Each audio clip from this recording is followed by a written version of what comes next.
Was this the play of the game? This is how it happened. Alabama 30, Vanderbilt 14. I appreciate you guys being here. Vanderbilt driving down the field. It is the fourth quarter. There is 12 minutes left. The score is 20-14. Alabama's defense has forced Vanderbilt to punt not once, but twice, okay? So Vanderbilt now trying to get things going. They're getting into the red zone.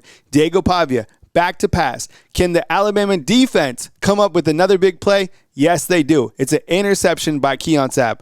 I thought that Keon Sabb played tremendous in this game. He had an interception. I saw him with a couple tackles for loss in this game. I thought this was a game-changing moment in Alabama's defense, which I think we have a right to be critical of, right, in this game. Once again, in the first half, the defense came up really big in the second half. And look, we have to give credit where credit is due. This Alabama defense, they made some adjustments, which I felt were a big difference in the outcome of this game. Now, when you kind of look to the scoring drive, and I'll go full screen, you see that Vanderbilt got up top first with a 65-yard run. We are pulling out our hair. Kane Womack's not the guy. Vanderbilt is leading 7-0, right? Vanderbilt takes another lead off a touchdown run, and that made it 14-7. So Alabama comes back, and we'll talk about Ty Simpson in just a second. But at this point, you can see the adjustments that were made at the bottom of the screen right here. We'll come more to that in just a second. Look, Alabama's defense allowed 19 rushes for 135 yards. The chunk yardage plays continue to be an issue.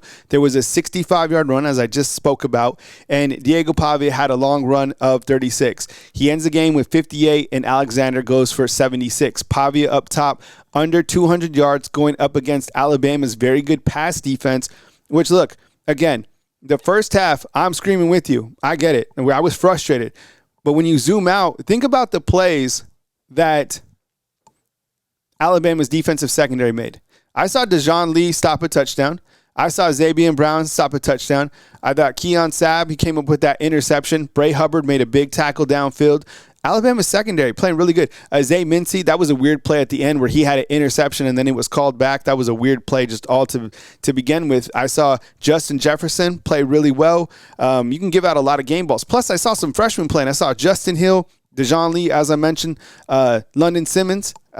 So, look, it's easy to be critical of this defense because some of the things that are happening, but I think we can all agree that they made adjustments in the second half. Yo, the play of Ty Simpson, this guy is playing through the roof. Texas just lost tonight to Florida. You saw that, right? Everybody was talking about Arch Manning. I continue to say it, man. People need to be talking about him. Him. He is him. High impact man, okay? On the day, 23-31. 340 yards, 2 touchdowns. Okay, finally. Yeah, he got the interception out of the way. Whatever.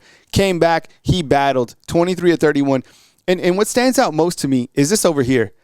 Man, the guy displayed arm strength. He's very accurate downfield, right? His rating is 181. It's crazy, okay? And I can't say enough about him. His playmaking ability. There was a couple times where he's kind of running around. He popped up.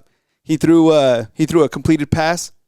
I did feel that he was a little bit off target in the beginning of the game, but he found his rhythm.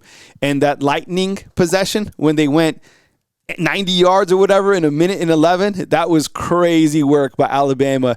And props to Ty Simpson for throwing an absolute dot to Jeremy Bernard. Also thought that Ryan Williams played well. I know he had a small drop, but I'm glad that they targeted him. Also had a touchdown pass. Okay, let's talk about Jam Miller here. On a scale of 1 to 10, your assessment of Jam Miller inside the comm box. I told you that Jam Miller would have a big game against Vanderbilt, and he did just that. 22 of 136, right, and a touchdown. He had a long run at the end. I felt at times in the second half they should have went to him more. I don't know why they did. This is one hell of a combo, though, with the 1-2 punch, Jam Miller and Kevin Riley, and then your boy, Caden Proctor, 1 carry for 2 yards. Okay, Jam Miller is that guy. He is the man. Ryan Grubb, I still want to see him utilize him more. I feel at times when you think about Ryan Grubb, and let me know inside the comment box, this is like gadget Grubb. And I don't know why. Like, we'll be getting things really cooking. We'll be in a good rhythm. You're moving downfield, and then all of a sudden he'll call some weird gadget play. This guy loves gadgetry, 1,000,000%. And sometimes I like it. Like, I'm going to talk about the Caden Proctor play, but other times I don't. So Alabama, they're moving down the field. I think it's 14-14 at this point in time, and it's a 3rd and 5, right? It's Alabama's first offensive possession in the second half, and you can score a touchdown. It's 3rd and 5. Ty Simpson's cooking. He comes out in a Wildcat package. I was like, what are you doing, right? So, and then I felt in the second possession, Alabama's driving down, now leading 17-14, and Grubb won't run Jam Miller. It was like they completely went away from the run. They kind of went back when, they were icing the game, but I felt at that time, running the ball would have killed even more clock. What is your assessment on Kane Womack? Do you have confidence in him? Let me ask you inside the comment box. Do you have confidence in Kane Womack on a scale of 1 to 10? Where is it at? What needs to be addressed? Is it the chunk yardage plays, right? I do feel that they made second half adjustments. Let's call it what it is. This defense, again, look, they made a big stop against Georgia. They're making plays when they have to. And I have to say this. They held Georgia in Athens to 21 points, and they held Vanderbilt, a team that was scoring 55 points a game or whatever, held them to, 14 points again. So this team, they're very good. What holes do they have? I mean, chunk yardage plays and maybe the field goal kicker, I guess. But then again, Connor Talty, he's 3 of 4, came back and made 3 short field goals, right? Love this play right here of Caden Proctor. This is the gadget play that I like. I wish they would have ran this play last week against Georgia to put him in the end zone. But he picks up the first down. Caden Proctor, he caught a pass last week, and he runs. Last week was a run, but you get what I'm saying. And then he runs for a first down. My question for you inside the comment box: do you think that Caden Proctor will next throw a pass? I don't know. Maybe so. Okay, this all stuff, right? The fear aspect of what Alabama is completely gone, and nobody's scared of them boys.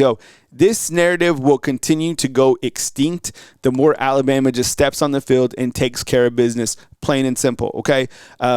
Diego Pavia said, we play our game, it won't be close. Diego Pavia had two critical turnovers in the red zone, which resulted in negative points for Vanderbilt. Let's face it, right? He had an opportunity in the first half to put points on the board. He was stripped. That was a fumble. And then he throws a costly interception. So you can talk, and everybody has a plan until you get punched in the mouth. I think they punched him in the mouth at Bryant-Denny Stadium. Here's a look at Alabama's remaining schedule. This was put together a long time. I need to update this by ChatGPT. But a long time ago, after they lost to Florida State, we punched it in. We're like, what do you think Alabama's schedule and kind of the wins and losses will be? Well, this is what they showed us. 97% against Vanderbilt, 75, against Missouri. You can see it. Rat poison, for sure. The thing I want to point out, though, is this is a hell of a gauntlet of a schedule because Missouri's unbeaten. Tennessee's only lost 1 game. South Carolina is going to be challenging with Lenora Sellers in Columbia. LSU, they're going to come in wanting to play. Really good quarterback in Garrett Nussmeier. John Mateer will be healthy for this game. Eastern Illinois, your tune-up game before going on the road to the Haunted Barn. So it's not over, and I want you to understand as a fan, it is any given Saturday. Alabama didn't clinch a spot in the playoffs, okay? Alabama didn't clinch a spot in the SEC championship game. They do control their own destiny, and you have to continue to win week by week. We are seeing this team on the rise. We are seeing this team take steps forward. The play of Ty Simpson has been just amazing, to be honest, and I love the story. It's been great to watch.